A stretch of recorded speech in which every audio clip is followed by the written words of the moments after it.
قرآن مجید میں ہے ان اللہ لا یستحی من الحق، کہ اللہ تعالیٰ حق بات بیان کرنے سے حیا نہیں کرتے۔ حدیث میں بھی بعض ایسے مسائل کو اللہ کے رسول نے بیان کیا ہے صلی اللہ علیہ وسلم نے جو بظاہر حیا کے خلاف ہیں، مگر اس لیے بیان کیا کہ اگر آپ صلی اللہ علیہ وسلم بیان نہ کرتے تو لوگ ان بے شرمی کے کاموں میں مبتلا ہو جاتے۔ اسی وجہ سے میں بھی یہ ہمت کر رہا ہوں کہ ایک اور ایسا گناہ جس میں لوگ مبتلا ہیں، اور وہ ہے حیا کے خلاف، مگر ہے بہرحال شریعت کا مسئلہ اور لوگ اس میں گناہ میں مبتلا بھی ہیں، اس لیے بتانا ضروری ہے۔ وہ یہ ہے کہ لوگ شادی کے بعد بھی، آج کی نوجوان نسل زوجہ سے، بیوی سے غیر فطری طریقے سے ہم بستری کرتے ہیں۔ انٹرنیٹ پہ بیہودہ فلمیں دیکھتے ہیں، تو جو چیز انگریزوں کی دیکھ رہے ہیں کہ ان کے کلچر آہستہ آہستہ میڈیا کے ذریعے ہمارے معاشرے میں بھی آ رہا ہے۔ اللہ کے رسول صلی اللہ علیہ وسلم نے لعنت فرمائی ہے، ایک روایت میں ہے کہ اللہ اس کی طرف دیکھے گا نہیں کہ جو اپنی زوجہ سے پچھلے راستے سے ہم بستری کرے گا۔ یہ بیماری بھی، یہ گندگی بھی لوگوں میں پھیلتی جا رہی ہے، خاص طور پہ جن کو لڑکوں سے بدفعلی کی عادت پڑ جائے تو وہ زوجہ سے فطری راستے سے ہم بستری نہیں کرتے۔ اللہ نے فرمایا کہ نساؤکم حرث لکم، یہ تمہاری زوجات ہیں، بیویاں ہیں، یہ نسل بڑھانے کے لیے ہیں۔ تو اسی راستے میں انسان اپنی خواہش کو پوری کر سکتا ہے جس راستے سے نسل بڑھتی ہے، اس کے علاوہ کسی اور راستے سے اپنی خواہش کو پورا کرنا یہ حرام ہے، گناہ کبیرہ ہے، گندگی ہے۔ ہمارے پاس کیسز آتے ہیں، ایک پاک دامن لڑکی کی شادی ہوتی ہے، لڑکا بھی بظاہر بڑا نیک، لیکن کیا ہے، لڑکا چونکہ ٹھرکی ہوتا ہے، شہوت کا درندہ ہوتا ہے، تو وہ یہ نہیں دیکھتا کہ میں اپنی بری خواہش مٹانے کے لیے میں اپنی زوجہ کو غیر فطری طریقے پر مجبور کیسے کر سکتا ہوں، تو مجبور کرتا ہے پھر اپنی بیوی کو۔ اس میں جو عورتیں زیادہ پاک دامن نہیں ہو، نیک نہ ہو، یا ان کو یہ ڈر ہو کہ طلاق ہو گئی تو ہم کہاں جائیں گے، وہ پھر اپنے شوہر کے ساتھ اسی غیر فطری طریقے پر آمادہ ہو جاتی ہیں، اور اس کا عذاب اور اس کا وبال یہ ہوتا ہے کہ کچھ دنوں میں ان کو بھی اسی کی لت پڑ جاتی ہے۔ انسان جب بھی کوئی غیر فطری راستہ اختیار کرتا ہے، آخرت کا عذاب تو بعد میں، دنیا کا عذاب یہ آتا ہے کہ پھر اس کو لذت فطرت میں آتی نہیں ہے، پھر جو راستہ اللہ نے رکھے اس میں اس کو لذت نہیں آئے گی، پھر وہ گندگی میں ہی گھسنے کی کوشش کرے گا، اس کی بھی فطرت خراب ہو جاتی ہے، اور جس کے ساتھ یہ بدفعلی کی جائے اس کی بھی فطرت خراب ہو جاتی ہے، وہ بھی پھر کسی کے قابل نہیں رہتے۔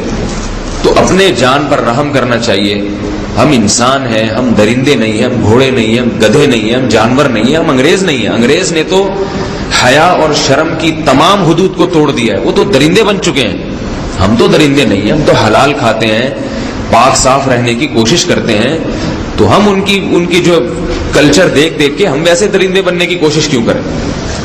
تو یہ بہت بڑا وبال ہے، بہت بڑی برائی ہے جو ہمارے معاشرے میں آہستہ آہستہ جڑ پکڑتی جا رہی ہے، اور اس سے بیماریاں بھی پھیلتی ہیں۔ غیر فطری طریقہ ہے، بیماریاں بھی پھیلتی ہیں۔ ایسے کیسز آتے ہیں کہ جناب وہ مرد مجبور کر رہا ہے بیوی کو، اور وہ بیوی جو ہے ساتھ نہیں دیتی تو پھر اس کو طلاق کی دھمکیاں دیتے ہیں، ایسے کیسز بھی آتے ہیں۔ اور یہ بھی آتا ہے کہ مرد جب اپنی بیوی کو غیر فطری طریقے پر مجبور کرتا ہے، بیوی آمادہ نہیں ہوتی، تو مرد پھر یہ دھمکی دیتا ہے کہ بھائی میری خواہش تو تم سے پوری ہوتی نہیں ہے، پھر میں دوسروں کے پاس جاؤں گا۔ تو یاد رکھیں، جس عورت کا شوہر یہ دھمکی دے اس کو کہ میں زنا کروں گا اگر تم نے میری خواہش پوری نہیں کی غیر فطری طریقے سے، تو عورت اپنے شوہر سے کہہ دے کہ جاؤ تم کہیں اور جا کے منہ کالا کرو، تمہاری فطرت میں گندگی ہے تو یہ مجھے گندا بنانے کی کوشش نہ کرو، اس کو زنا کرنے دیں، وہ اللہ آخرت میں اس سے بھگتے گا۔ ہر بیماری کا اللہ نے علاج رکھا ہے۔ اللہ کے رسول صلی اللہ علیہ وسلم نے فرمایا، صحیح بخاری کی حدیث، ما انزل اللہ من داء الا انزل له دواء، کوئی بیماری ایسی نہیں ہے جو اللہ نے نازل کی ہو اور اس کے لیے دوا نہ رکھی ہو دنیا میں۔ تو اگر کسی کو ایسی لت پڑ گئی ہے غیر فطری کام کی، تو اس کو چاہیے کہ وہ اپنا علاج کرائے، ڈاکٹر سے بھی رابطہ کرے، اور سب سے بڑا علاج یہ کہ کچھ وقت صبر کرے گا، چھوڑ دے گا کچھ عرصے کے لیے، تو خود بخود آہستہ آہستہ صحیح ہو جائے گا۔ ایک آدمی شراب کا عادی ہے، ایک علاج تو یہ کہ ڈاکٹروں سے رابطہ کرے، اور بہترین علاج کیا؟ چھوڑ دے۔ کتنے دن تڑپے گا؟ 1 دن 2 دن 3 دن 4 دن 1 ہفتہ 2 ہفتہ، بہت زیادہ سال ہو جائے گا نا، اس کے بعد خود بہت ٹھیک ہو جائے گا۔ سگریٹ کا عادی ہے، چھوڑ دے گا تو کتنے لوگ ہم نے دیکھے ہیں دن میں 20 سگریٹ پیتے تھے، چھوڑنے پر آئے تو بالکل ایک دم چھوڑ دی انہوں نے، آہستہ آہستہ کر کے چھوڑ دی، لیکن تکلیف ہوئی مگر عادی ہو گئے۔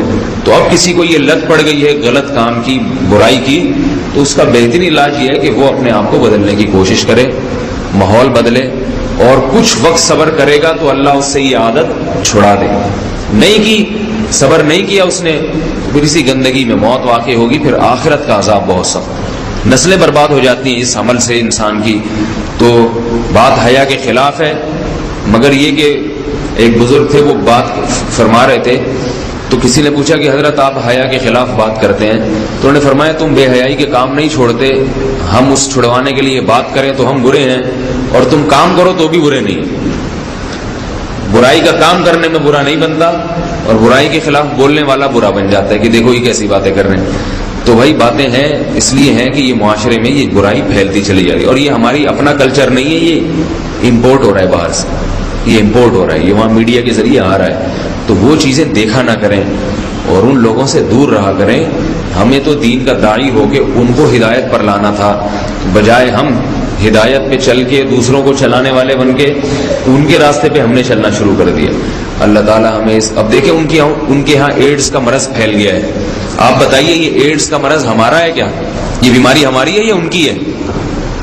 ہمارے ہاں بیماریاں ہیں، کھانسی ہے، نزلہ ہے، ٹھیک ہے نا، بلڈ پریشر ہے، شوگر ہے، یہ بیماریاں ہماری ہیں۔ کوئی اللہ کا شکر ہے گندی بیماری ہمارے ہاں نہیں ہے۔ جتنی گندگیاں ہیں وہاں سے آ رہی ہیں، ایڈز کا مرض وہاں سے امپورٹ ہوا ہے۔ وہ ایڈز کا مرض اسی بدفعلی کی وجہ سے پیدا ہوتا ہے، اسی سے جراثیم پیدا ہوتے ہیں، اور اتنا خطرناک مرض کے ایسے متعدی ایسے پھیلتا ہی۔ افغانستان میں ایڈز کا ریشو 0 تھا، 0۔ وہ جانتے نہیں تھے کہ ایڈز کا مرض ہوتا کیا ہے۔ جب سے امریکن آرمی، برطانیہ آرمی افغانستان میں آئی ہے، فوجی آئے ہیں، افغانوں میں ایڈز کا مرض پھیل گیا ہے، انہوں نے وہاں بدفعلیاں شروع کر دی ہیں۔ تو وہ تو حالانکہ ان کے لیے زنا کتنا سستا ہے، کتنا سستا ہے نا ان کے لیے زنا، پھر بھی وہ لڑکوں کی طرف مائل ہوتے ہیں۔ تو اتنی گندگی، ایسا گندا جب انسان بن جائے پھر اللہ اس کے وجود کو برقرار نہیں رکھتے، اور رکھتے ہیں تو پھر آخرت میں سزا دینے کے لیے اپنے آپ کو ان گندگیوں سے بچانا چاہیے، حلال پہ اکتفا کرنا چاہیے۔ اللہ تعالیٰ ہمیں حلال پہ قناعت کی توفیق عطا فرمائے اور پاکیزہ لوگوں میں ہمارا شمار فرمائے۔